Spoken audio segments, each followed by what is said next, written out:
sehat. Sehat ya Bu ya, tambah sehat. Tambah sehat. Alhamdulillah. Sepertinya banyak kegiatan TK ya di bulan-bulan ini. Iya, karena di bulan Oktober ini kan ada Maulid Nabi, ada Hari Santri, terus KTS juga. KTS ya, mau apa kemarin tuh mau manasik haji. Manasik haji. Ya, di puncak KTS kegiatannya kita manasik haji. Di kirap drum band anak-anak berusaha di mana itu? Dari mulai sepanjang jalan Madura masuk ke Jalan Ijen. Oh, iya. Manasiknya di? Nasiknya sudah saya izin ke Pak Yoyo, insya Allah ditaruh di halaman SD. Oh, di halaman SD. Ya, awalnya kita rencana ke Kapongan, SMP Kapongan, karena di sana informasinya Ka'bahnya sudah permani. Oh, ada. Iya. Terus Marwahnya. Ketika sampai ke sana ya memang bagus. Cuman yang jadi pertimbangan jauh. Terus ketika saya mau nyebrang itu ke selatan, kendaraan besar menurut saya terus banter-banter. Jadi ketika panas ternyata tempatnya sudah panas. Ketika saya informasikan ke murid, banyak masukan kalau di sana banyak yang tidak bisa hadir. Oh gitu, sudah izin duluan lah ya. Kemarin kita putuskan di halaman SD. Benar, itu bahkan pengambilan keputusan ya kayaknya sudah termasuk ini. Iya begini Bu, maksud saya datang ke sini ingin wawancara dengan Bu Tika karena saya sebagai CGP dapat tugas untuk wawancara dengan kepala sekolah. Kemudian Bu Ima juga. Oh iya, Bu Ima sedang Bu Novi dari TK. Bu Novi juga ya. Dia itu satu kelas dengan saya, kelas 125. Iya. Materi wawancaranya ini ya Bu ya.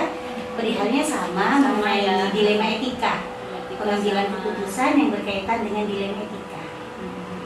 Iya. Bisa langsung dimulai ya Bu Tika ya. Baik, bismillahirrahmanirrahim.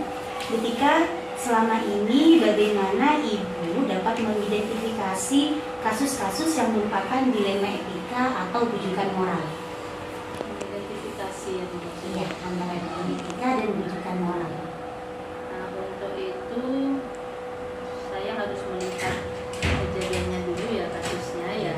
Misalkan ini masuk ke dilema etika apa ke rujukan moral gitu ya, harus tahu. Paling tidak tahu alasannya. Perlu contoh ya Bu ya? Boleh. Kalau itu misalnya masuk ke dalam dilema etika, itu biasanya yang bersangkutan itu memberikan alasan yang betul ya, tanda petik betul, logis gitu ya, dan bisa diterima. Dan satu sisi pun pengambilan keputusan dari saya juga mengandung kebenaran juga, logis juga untuk dipertahankan gitu ya, untuk diputuskan begitu. Itu yang masuk ke dilema etika ya. Iya. Kalau bujukan moral itu apa ya, istilah orang sini itu bujui ya. Betul ya. Sebenarnya tidak benar tapi bujui gitu ya. Jadi benar dan salah gitu. Iya. Nah, kalau mereka bersikukuh untuk saya mengambil keputusan berpihak pada dia, berarti saya itu terbujuk. Gitu ya. Begitu ya kira-kira. Jawaban saya kira-kira seperti identifikasi terlebih dahulu, logis tidaknya seperti itu ya Bu. Ya, baik Bu. Pertanyaan kedua, selama ini bagaimana Bu Tika menjalankan pengambilan keputusan di sekolah Ibu, terutama untuk kasus-kasus di mana ada dua kepentingan yang sama-sama benar atau sama-sama mengandung nilai kebajikan Bu? Seperti tadi yang dilema etika itu ya. Iya, ini yang fokus dilema etika ya.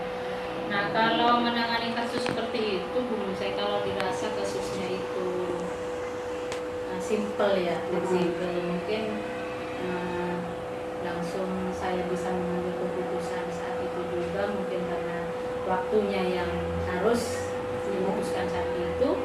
Nah, tapi kalau kasusnya itu lebih kompleks ya, nah, sehingga imbasnya ke sekolah atau imbasnya besar lah ke sekolah, pengaruh ke pembelajaran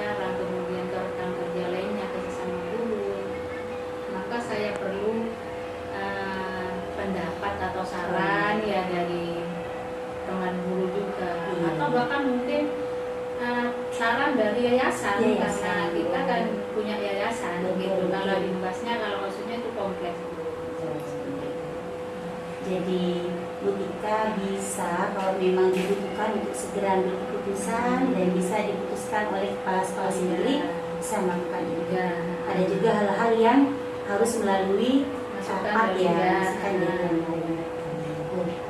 Baik, mengenai keputusan itu Bu Tika, langkah-langkah atau prosedur seperti apa yang biasa Ibu lakukan? Ya seperti tadi, seperti saya yang contohkan tadi, kalau kasusnya itu kompleks, Bu Muzai, ini gimana? Saya juga kan manusia biasa ya, terbatas ya, tidak pas saya kepala sekolah harus apa katanya saya pasti bisa memutuskan apapun yang terjadi di sekolah ini, kadang juga ya. Jadi kalau misalnya seperti yang saya katakan tadi, kasusnya itu kompleks, imbasnya ke pembelajaran di sekolah, ke rekan-rekan kerja, maka saya minta pendapat dulu ke teman kerja, paling tidak terdekatnya dia lah yang yang kasus ya. Iya, iya. Atau ketika bisa mencontohkan sebuah kasus misalkan. Kasus ya. Iya.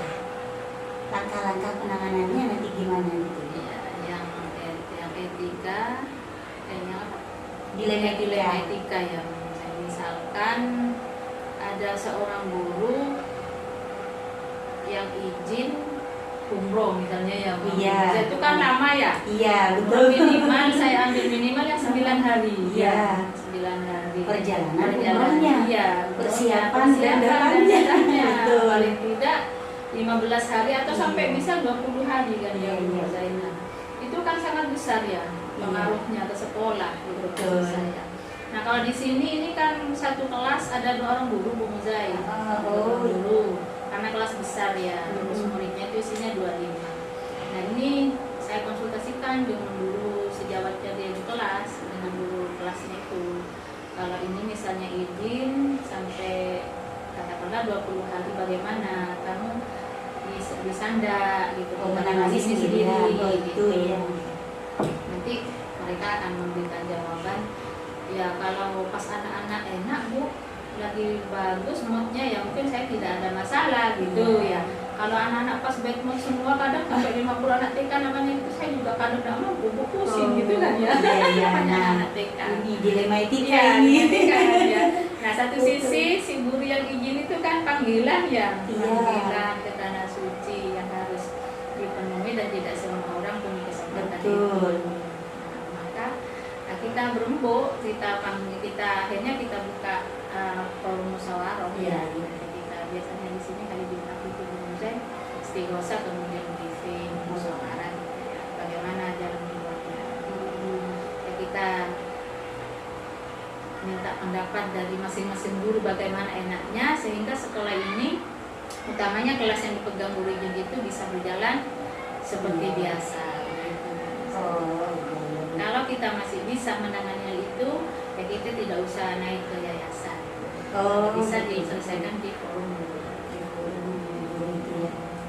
Nah jadi Bu Tika tidak serta-merta langsung mengizinkan silahkan tanpa mempedulikan teman pendamping di kelas. Bu Tika juga tidak serta-merta melarang karena kasihan anak-anak dan pendampingnya. Tidak ya Bu ya, berarti masih musyawarah dulu sebelum mencapai keputusan. Tentunya keputusan kan nanti ada di tangan Bu Tika sebagai kepala sekolah. Ya, baik Bu. Baik Bu Tika, ini pertanyaan berikutnya. Hal-hal apa saja yang selama ini Ibu anggap efektif dalam pengambilan keputusan pada kasus-kasus dilema etika? Hal apa yang dianggap efektif? Tadi saya kalau boleh ngambil ini kesimpulan Bu Tika bilang musyawarah ya Bu ya. Iya, barangkali selain musyawarah yang bisa Bu Tika ambil.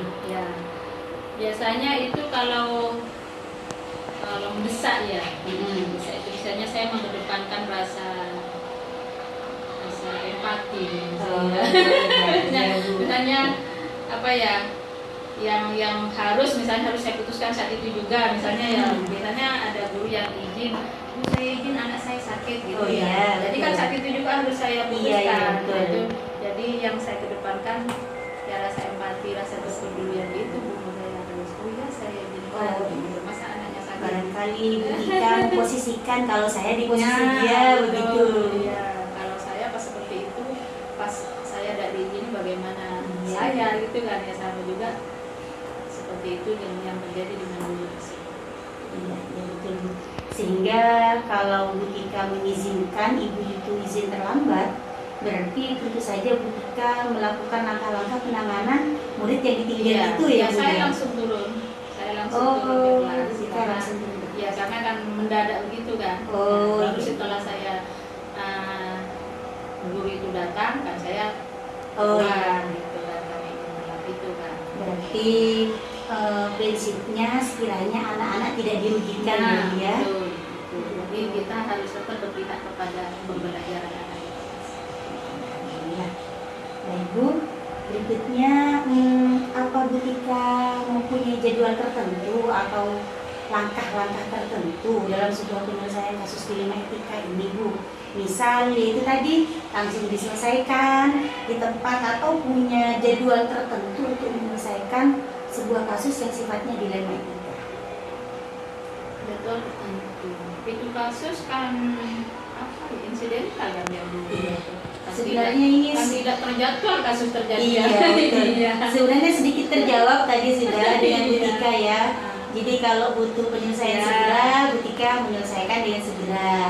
Kalau misalkan masih butuh suara, musyawarah dan lain sebagainya, berarti Bu Tika menjadwalkan. Menjadwalkan. Biasanya kalau seperti itu, biasanya kita kumpulnya itu setiap Jumat. Jumat ya. Jumat itu anak-anak pulang kita selesai, musyawarah bikin itu semua di yang itu. Kalau kasus itu masih bisa ditangani butuh waktu ya, kalau kayak contohnya tadi ya yang Hah? di umroh itu kan biasanya iya. izinnya jauh hari sebelumnya. Iya. Kita jadwalkan Jumat itu ya kita musyawarahkan masalah ini gitu dan Iya, benar.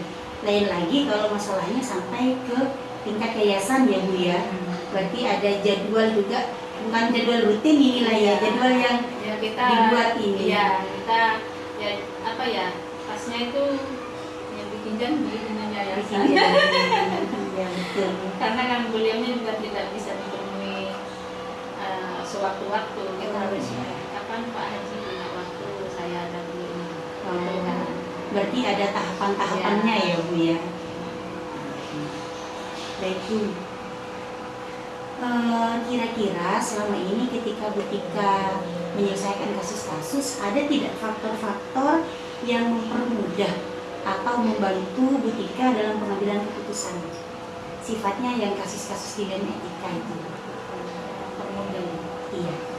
Ya alhamdulillah teman-teman semuanya kan kita saya katakan tadi di awal ketika ada kasus yang kompleks ya, jadi ketika saya butuh pendapat dari teman-teman sejawat atau bahkan dari yayasan, nah mereka yang memperkuat saya untuk bagaimana saya mengambil keputusan. Iya. Soalnya kan kalau kasus dilema etika ini ya Bu ya kan benar dan benar gitu. Biasanya kita kan bingung, waduh ini harus gimana gitu. Jadi yang bisa membantu faktor-faktornya antara lain teman-teman guru, rekan guru yang kompak ya Bu ya gitu. Ya saya bagaimana saya mengambil keputusan. Baik Bu Tika, ini sekarang pertanyaan terakhir nih. Terakhir sudah ya. Iya, sudah terakhir. Nah, dari semua hal yang telah disampaikan, yang kita diskusikan tadi ya Bu Tika, pembelajaran apa yang dapat Ibu petik dari pengalaman Ibu mengambil keputusan yang sifatnya dilema etika? Saya alhamdulillah Bu Mozai ketika Bu Ima dan Bu Nuku juga wawancara apa gitu. Jadi saya juga banyak belajar, ternyata itu sudah sering saya alami Iya, ya. iya. Cuman masuknya ini, oh itu termasuk ke yang dilema etika. Oh iya itu. Jadi apa ya refleksinya pelajaran saya ambil, ternyata tidak semua keputusan bisa diputuskan sepihak oleh saya ketika ada kasus-kasus yang sifatnya kompleks yang melibatkan institusi yang lebih besar gitu, jangkauannya lebih besar gitu. Jadi saya harus ada pendapat dari teman sejawat dan rekan kerja bahkan mungkin dari yayasan. saya putuskan sendiri, enggak juga katanya gitu. Jadi belajar dari hal tersebut, saya harus hati-hati ketika mengalami ini dilema etika ini yang Iya. kata benar lawan benar kan. Iya, betul. Takutnya saya maksudkan tidak boleh, dianya sakit hati. Iya, Ya, betul. saya boleh. Teman yang lain mungkin merasa Iya. iri gitu ya. Iya. Nah, itu omongan gitu. Jadi harus ada di sana enak, di sini saya juga tidak terbebani orang saya gitu kan. Karena namanya pemimpin ya Bu ya, mau tidak mau, suka tidak suka, kita tetap harus buat keputusan. Keputusan. Seperti itu. Iya, baik Bu Tika, terima kasih banyak. Sama-sama. Ini sudah meluangkan waktunya untuk saya bisa menyelesaikan tugas ini. Ya, mudah-mudahan lulus ya Bu. Amin, mohon doanya ya Bu Tika. Terima Terima kasih kasih semua. Amin. Dari kebetulan satu yayasan. Iya. Saya SD Bima Iya. TK. Iya. Baik Bima, kalau gitu saya pamit. Terima kasih banyak ya Bu. Sama-sama Bu Tika. Mari, assalamualaikum. Waalaikumsalam warahmatullahi wabarakatuh.